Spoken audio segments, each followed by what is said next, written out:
이재명 관련해서 하나만 더 보겠습니다. 이재명 대표가 요즘에 우클릭을 하고 있어요. 이 경제나 뭐 외교 안보 이슈에 대해서 우클릭을 하고 있는데 이미 작년에 금융투자세 관련해서 유예를 시키면서 토론회도 열고 하면서 유예를 시키면서 우클릭이 과중화되는 거 아니냐라고 했는데 반도체 관련 노동자 토론이나 이런 거 보면 우클릭을 하고 있습니다. 이거는 왜 이러한 행보를 보인다고 좀 해석하세요? 아니 이미 이재명 대표는 조기 대선이 됐다. 네. 조기 대선 상황이다.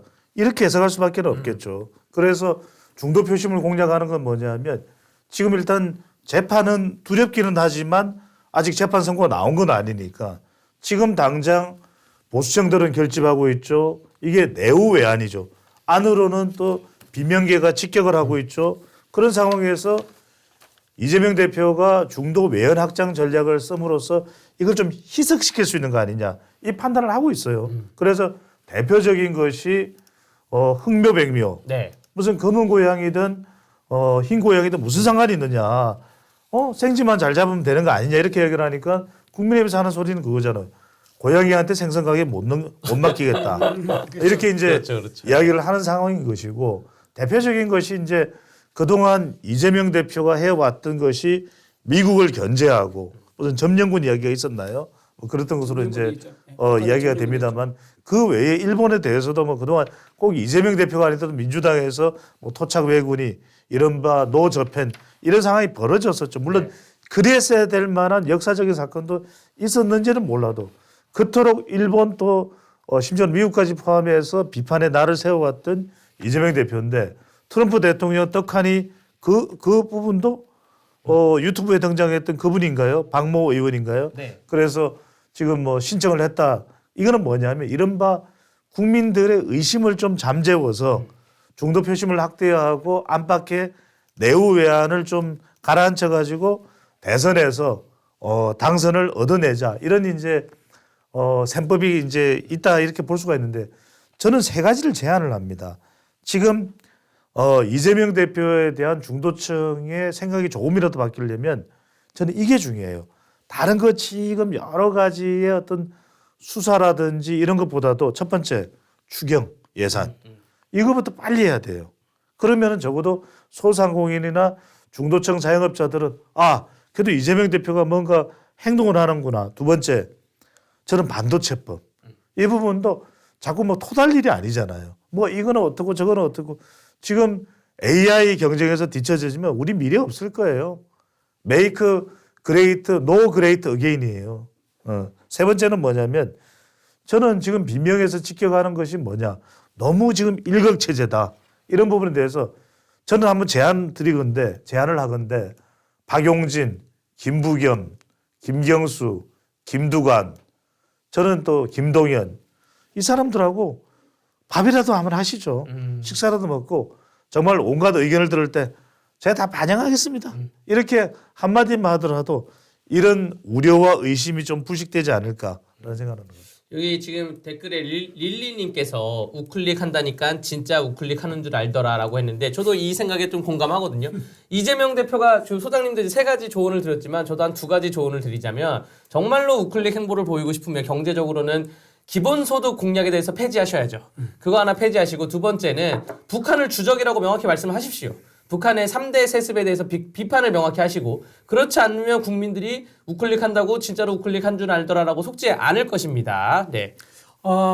중요한 말씀하셨습니다. 네. 기본소득위원회 방금 위원장가 내려온다 그랬지 않습니까? 네. 기본소득위원회 역할이 주로 기업의 성장보다는 분배 방점을 두고 있는 사회주의적인 정책입니다. 이 정책을요, 기본소득 정책을 당의 강력으로 못을 박았습니다. 받아가서 자기가 만약에 대선에서 이긴다 그러면 이거를 본인이 실현하겠다. 사회주의 정책을 실현하겠다 밝힌 상태고요. 또 하나 노란봉투법을 민주당에서 추진했었죠. 노란봉투법은 노동자의 불법 파업을 유도하는 법이다. 악법이다 해서 우리가 국민들이 맡고 있는 상황입니다. 또 하나 기업의 기업 비밀이나 영업 비밀 같은 거를 마구잡이로 국회가 요구할 수 있는 국회 진간법 개정안도 민주당이 추진하고 있습니다. 이렇게 오히려 경제와 기업을 옥죄는 기업의 어떤 활성화를 누르는 이런 규제를 만들고 있는 상황에서 본인이 경제 활성화, 민생을 챙긴다. 이게 모순이라는 얘기 말씀드리고요. 외교 안보에 대해서도 지난번에 한미일 군사 훈련에 대해서 이재명 대표가 뭐라고 말했습니까? 저는 이 말을 처음 들었는데요. 국방 참사라는 말을 했습니다. 국방 참사라는 그때 말을 한 정치인이 이재명 대표 처음입니다. 무슨 참사 이런 말 들어봤지만 국방 참사라는 말은 처음 들어봤고요. 나아가서 거기에 일본과 함께 군사훈련을 했다고 우리 정부에 대해서 친일 행위를 한다라고 또 비판을 했었습니다. 말이 되지 않는 거죠. 왜냐? 지금 트럼프 박선원 민주당 의원이죠. 그 의원을 내세워가지고 트럼프를 노벨 평화상 후보자로 추천하겠다고 하면서 트럼프에게 뻐꾸기를 날리고 있는데 과연 그 뻐꾸기가 가짜 뻐꾸기인지 진짜 뻐꾸기인지 트럼프가 분간을 못하겠습니까? 바로 뻐꾸기를 잡아가지고 던져버려서 날려버리지 않을까, 반사시키지 않을까 생각이 듭니다. 이렇게 외교, 특히 이번에 탄핵 1차 소추안에 뭐가 들어갔었죠? 외교 문제를 언급했습니다. 미국과 너무 가까운 외교 행보를 보임으로 인해가지고 한반도의 안보를 초래했다고 하는데 그 자체, 그러니까 미국과 가까운 게 왜 한반도의 위기가 되는지 거기에 대해서는 설명은 없이 그냥 미국과 무조건 가까운 것에 대해서는 굉장히 비판적으로 보고 있다. 미국을 점령국이라고 했다. 이런 면에서 있어서 지금 이런 갑작스러운 우클릭은 아마도 가짜 우클릭이다. 트럼프뿐만 아니라 국민들도 판단을 하실 거라고 봅니다. 저는 이 박선원 이분이 미국 문화원 점거했던 분이잖아요. 그렇죠. 미국에 입국이 안 될 텐데 그런데 트럼프 대통령을 노벨 평화상의 노벨 평화상 추천위원회 추천이야 뭐 온라인으로 하는 거니까 했다는 거는 좀 먹이는 게 아닌가. 먹이는 게 아닌가. 먹이는 거. 트럼프를 먹이는 게 아닌가. 미국으로 점령했던 사람이 트럼프 추천한다는 게 그럴 수 아니 있겠네요. 그래서 이것이 정말 가짜가 아니라 진짜다. 네. 뻐꾸기가 아니라 종달새다. 네. 이런 얘기를 들으려면 적어도 최고 지도부 회의에서 논의됐었어야 되는 거 아닙니까? 이걸 뭐 번개불에 콩고 먹듯이 될 것이 아니라 이재명 대표도 적어도 기자회견 시점쯤에서는 알았을 거 아니겠습니까? 그래도 기자회견 했던 시점에도 이걸 몰랐다. 그러면 이거는 어떤 의도로 추천을 했는지 이거 의심받기 쉬워요. 그러면 적어도 기자회견 때 뭐 이러이런 이유로 노무현 그 트럼프 대통령을 노벨 평화상으로 추천을 하기로 했다. 제가 또 하나 말씀드린 게 노무현 전 대통령 이름이 나왔는데 아니 얼마 전에 문재인 전 대통령도 만나고 왔지 않습니까? 그러면 트럼프를 노벨 평화상에 추천할 정도면은 그런 기저라면 같이 트럼프 대통령과 함께 2018년 김정은을 만나고 했던 사람이 누굽니까? 문재인 전 대통령 아닙니까? 그러면 문재인 전 대통령도 같이 추천을 했다는 건지. 그러니까 평산 책방에 가서 어떤 논의를 하고 그러니까 이런 중대한 내용들은 공유가 안 됐던 건지 그러면 의심할 수밖에 없잖아요. 이게 정말 즉흥적으로 나온 의견인지. 그렇다면 트럼프 대통령에 대한 노벨 평화상의 의미가 정말 남북 평화에 대한 것인지 아니면 한미 동맹에 대해서 자꾸만 이재명 대표나 민주당이 의심받으니까 뭔가 말씀하신 대로 환심 사기 위해서 뻐꾸기를 날린 건가. 그러니까 이게 좀 더 구체적이고 좀 손에 잡히는 설명이 이루어져야 되겠죠. 사실 그 트럼프와 그 문재인과 김정은이 판문점에서 만나면서 그렇기 때문에 다음 그 지방선거나 또 총선에 지대한 영향이 있었죠. 근데 그 다음에 어떤 일이 있었습니까? 남북 합작 연락소를 북한이 자기들 마음대로 폭발을 시키고. 개성해요. 네, 개성 합작 연락소를 폭발을 시키고 남북 그거 연락하는. 우리 예산으로 만들어진 거예요. 그러니까요. 예, 우리 예산으로 한 수십억을 들여서 만들어진 거를 폭파시키고 더 이상 국민들이 이제 속지 않는다는 것이죠. 그때 그 이후에 또 폭파된 게 뭐냐면 1,800을 들어가지고 철도 깔아준 게 있어요.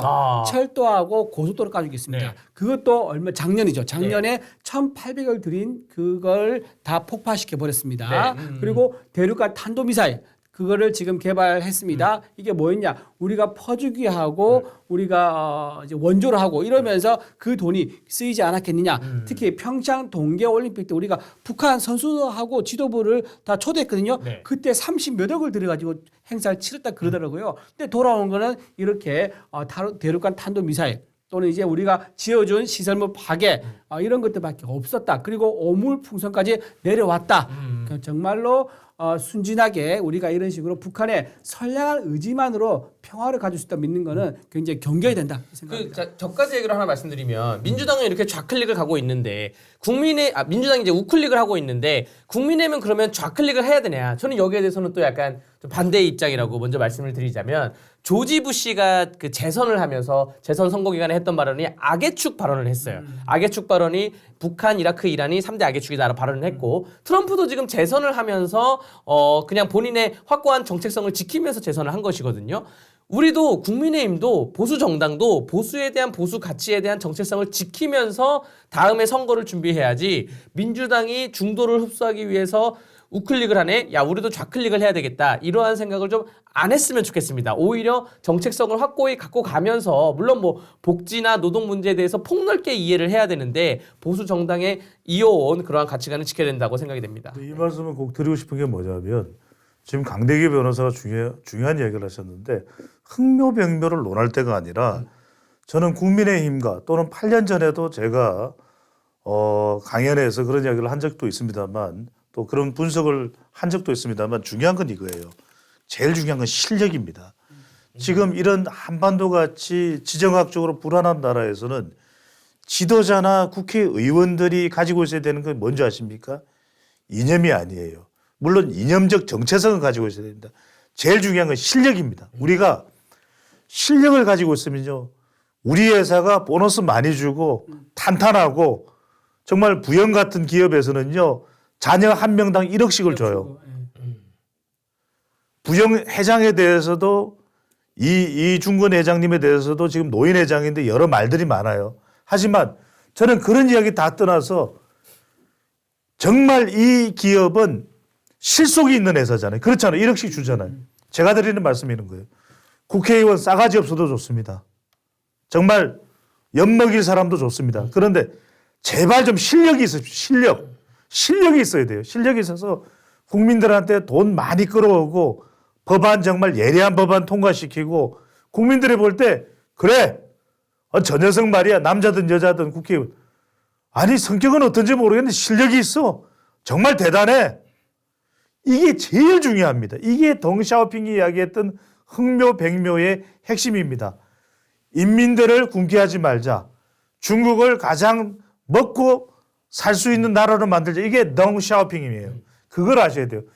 이념력 국회의원들 지금 1년에 강대기 변호사도 정치인이니까 알죠. 지금 1억 한 5천 받나요? 1년에요? 네, 그렇죠. 월급만 다른 그 수당 빼고. 네. 여러분들 조선일보 웬만한 언론사요 1억 이렇게 못 받습니다. 여러분들이 아셔야 될 게 국회의원들이 그 많은 혜택을 받고 국회에 있으면 야전 침대 싸가지고 가서 지금 어쩌니 저쩌니 할 게 아니라 어떻게 하면 이 민생을 국민들을 배부르고 따스하게 제가 말씀드리죠. 저 국회의원 싸가지 없어. 괜찮습니다. 1000번 만번들. 그런데 진짜 실력이 있어. 우리 배종찬이만이야. 싸가지 없는데 실력이 있어. 우리 강대규 실력이 있어. 제일 중요한 게 여러분들 이 대한민국은요. 실력입니다. 맞습니다. 그 야전 침대를 갖고 그 누워서 그 실력에 대해서 정책을 논의하라. 이 얘기를 항상 해주시는데 정말 항상 공감이 되고요. 뭐 하실 말씀 있어요? 우리나라가 지금 36,000불 1인당 GDP가 36,000불. 일본과 대만을 앞질렀어요. 그렇죠. 일본과 대만을 뛰어넘었습니다. 여러분 우리 이제 90학번 세대들은 그걸 알아요. 우리가 어릴 적에 일본에 대한 동경심이 있었고 일본어도 제품이라든가 메이드 인 재팬 이거 보기만 하더라도 뭔가 이제 참 부럽고 뿌듯한 이런 게 있었는데 그걸 우리가 뛰어넘을 거라는 건 그런 세대가 올 거라는 건 상상을 못 했습니다. 근데 제가 지금 이제 50대가 이제 막 접어드는데 드디어 생각보다 빨리 우리가 일본을 따라잡았다는 생각이 들고 내후년에 4만 불 시대로 간다고 합니다. 인구가요. 5천만 명이 넘는 국가 중에서 국민 소득이 4만 불 넘는 데가 5군데밖에 없습니다. 미국, 독일, 영국, 프랑스, 이태리. 그 다음에 예정된 나라가 대한민국이에요. 그 정도로 국가가 실력 있게 성장을 해왔다. 그리고 그 실력은 보통 보수 정권이 이루어왔다. 좌파 정권에서는요. 실력이 주춤했습니다. 내수 경제가 어려워서 도약을 못했어요. 그 예로요. 작년에 우리가 경제 수출 규모 어땠습니까? 전 세계 8위 규모에서 6위로 껑충 뛰어올랐습니다. 그리고 대미 수출 규모가 건국 이래 최고를 찍었습니다. 이렇게 해외 빵빵 뻗어나가는 이런 경제 성장이 우파 정권에서 늘 이루어져 왔다는 거 여러분 꼭 기억해 주시기 바랍니다. 중요한 건요. 여러분들 짧게 덧붙이면 국가는 실력 있게, 국민은 실속 있게. 그게 정치인들이 해야 될 일입니다. 정말 그걸 위해서 밥값해야 돼요. 1년에 세전 1억 5천 여러 가지 부대 지원까지 합하면 엄청난 겁니다. 여러분들요. 국회의원들 잠자면 안 돼요. 지금 눈을 부릅뜨고 국민들을 위해서 얼마나 고통스럽습니까? 맞습니다. 역할을 해야 됩니다.